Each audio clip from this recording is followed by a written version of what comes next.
Hi, ഞാൻ ഇന്ന് ട്രിവാൻഡ്രത്ത് നഗരക്കാഴ്ചകൾ കാണാൻ പോവാണ്. ഇത് ബേസിക്കലി ഒരു ഡബിൾ ഡെക്കർ ബസ്സിലുള്ളൊരു റൈഡാണ്. ട്രിവാൻഡ്രം മെയിൻ ഏരിയകൾ കൂടെ.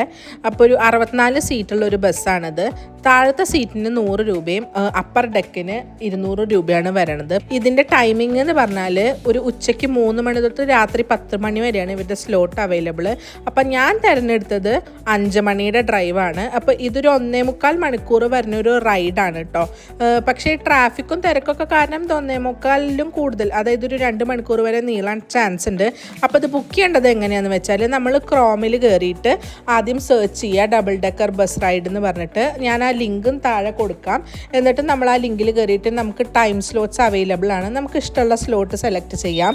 അതിനുശേഷം നമ്മൾ അതായത് ലോവറാണോ അപ്പറാണോ വേണ്ടതെന്നുള്ളത് സെലക്ട് ചെയ്യുക. അത് കറക്റ്റായിട്ട് നമ്മൾ നോക്കി സെലക്ട് ചെയ്യണം.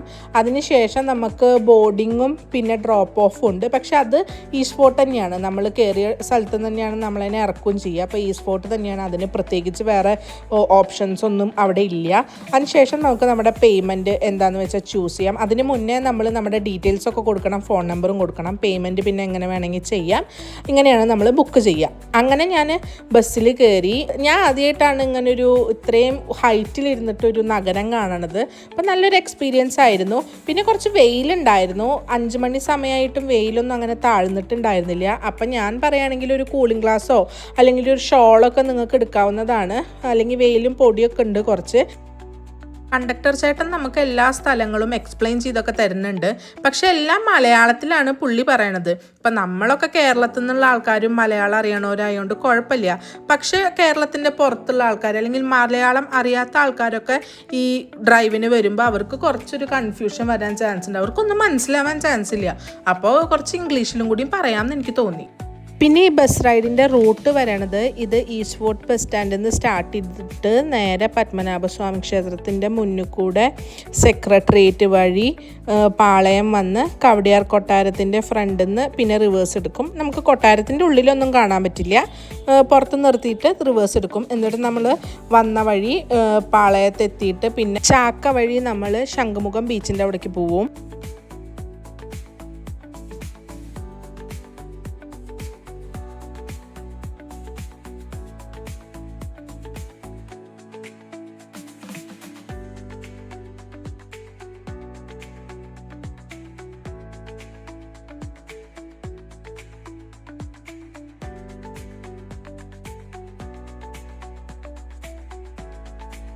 ഈ ബസ് റൈഡ് നമ്മൾ എവിടെയും നിർത്തണ പരിപാടിയില്ല. അപ്പം നമുക്ക് വെള്ളം അല്ലെങ്കിൽ കുട്ടികളോ അല്ലെങ്കിൽ ഷുഗറുള്ള ആൾക്കാരൊക്കെ ഉണ്ടെങ്കിൽ ഫുഡ് അങ്ങനെ എന്തെങ്കിലുമൊക്കെ കരുതിയിട്ട് വേണം കയറാൻ വേണ്ടിയിട്ട്. 2 മണിക്കൂർ നമ്മൾ ബസ്സിൽ ഇരിക്കേണ്ടി വരും.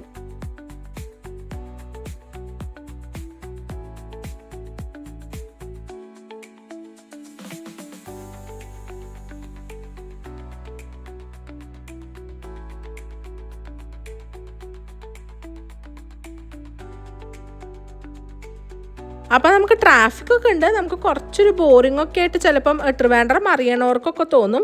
പക്ഷേ എനിക്ക് മനസ്സിലായൊരു കാര്യം എന്താണെന്ന് വെച്ചാൽ, ഇപ്പോൾ എൻ്റെ കല്യാണം കഴിഞ്ഞ സമയത്ത് എൻ്റെ അമ്മയുടെ ചേച്ചി പിന്നെ എൻ്റെ 2-3 കസിൻസൊക്കെ ആദ്യമായിട്ടാണ് എൻ്റെ റിസപ്ഷന് വേണ്ടിയിട്ട് ട്രിവാൻഡ്രം വരുമ്പോഴാണ് അവർ ട്രിവാൻഡ്രം കാണണത്. അപ്പോൾ നമ്മുടെ കേരളത്തിൽ തന്നെ ട്രിവാൻഡ്രത്ത് വരാത്ത കുറേ ആൾക്കാരുണ്ടാവും. അതുപോലെ തന്നെ നമ്മുടെ ഇന്ത്യയിലും ലോകത്തൊക്കെ ഉണ്ടല്ലോ. അപ്പോൾ അവർക്കൊക്കെ ഇതൊരു കൗതുകമായിരിക്കും.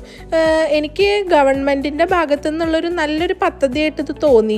ഈവൻ ഞാൻ വരെ എൻജോയ് ചെയ്തു. ട്രിവാൻഡ്രം കുറച്ചൊക്കെ കണ്ടിട്ടുള്ള ഞാൻ വരെ എൻജോയ് ചെയ്തെങ്കിൽ ബാക്കി എല്ലാവരും എൻജോയ് ചെയ്യുമെന്ന് എനിക്ക് തോന്നുന്നു.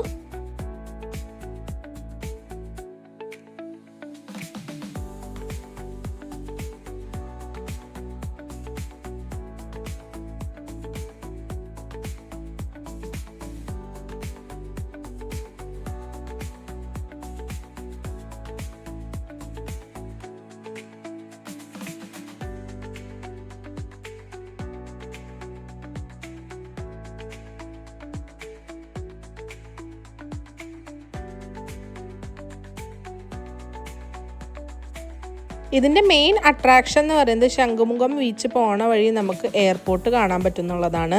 റൺവേ ഒക്കെ കാണാം. നമുക്ക് ഭാഗ്യം ഉണ്ടെങ്കിൽ വല്ല ടേക്ക് ഓഫോ അല്ലെങ്കിൽ ലാൻഡിങ്ങോ ഒക്കെ കാണാം ഫ്ലൈറ്റിൻ്റെ.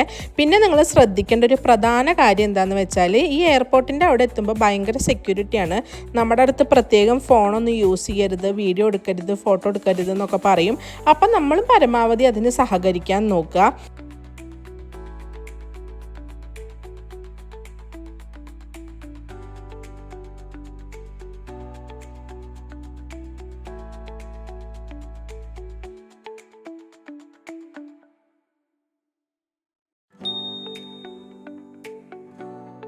അതിനുശേഷം നമ്മൾ അവിടുന്ന് തിരിച്ച് ചാക്ക വഴി ലുലു മാളിൻ്റെ ഫ്രണ്ട് കൂടെയൊക്കെ ട്രാവൽ ചെയ്തിട്ട് നമ്മുടെ ബോർഡിംഗ് പോയിൻ്റ് എന്താണോ അവിടെ വന്ന് നമ്മൾ നിൽക്കും. നമ്മുടെ ട്രിപ്പിൻ്റെ സമയത്ത് നമ്മുടെ കൂടെ ഉണ്ടായിരുന്നവരൊക്കെ വേറെ ജില്ലയിലുള്ള ആൾക്കാരായിരുന്നു. എല്ലാവരും കേരളത്തിൽ നിന്ന് തന്നെയായിരുന്നു കേട്ടോ. പുറത്തുനിന്നുള്ള ആൾക്കാരൊന്നും ഞാൻ കണ്ടില്ല. പക്ഷെ അവരൊക്കെ നല്ല എൻജോയ് ചെയ്യുന്നുണ്ടായിരുന്നു. കുട്ടികളും ഉണ്ടായിരുന്നു. കുട്ടികൾ നല്ലോണം എൻജോയ് ചെയ്യുന്നുണ്ടായിരുന്നു. എനിക്ക് തോന്നുന്നു ആകെ രോഹിത്ത് മാത്രമാവും ചിലപ്പോൾ ഒരു ട്രിവാൻഡ്രംകാരൻ ഉണ്ടായിട്ടുണ്ടാവുക.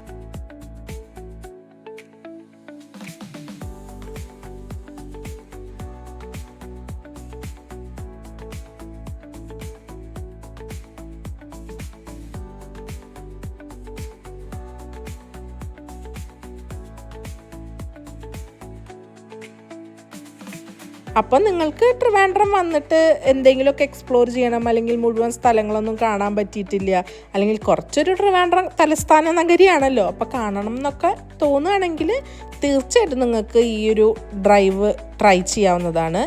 എനിക്ക് ഗവൺമെൻറ്റിന് എന്തായാലും ഒരു നല്ല അപ്രിസിയേഷൻ കൊടുക്കണമെന്ന് എനിക്ക് തോന്നി. ഇതൊരു നല്ലൊരു രീതിയിൽ ഇതിനെ ഇപ്പോഴും മുന്നോട്ട് കൊണ്ടുപോകണം. കാരണം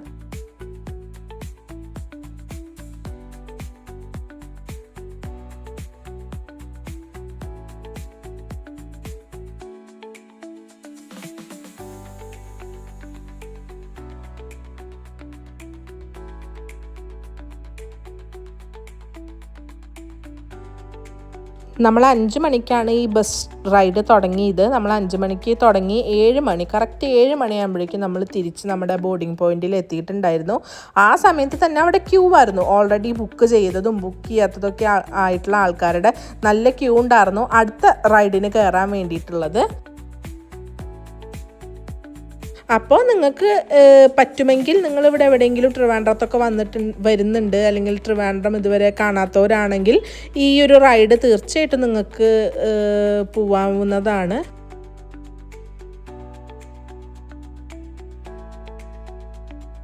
അപ്പോൾ അത്രയേ ഉള്ളൂ. ബൈ.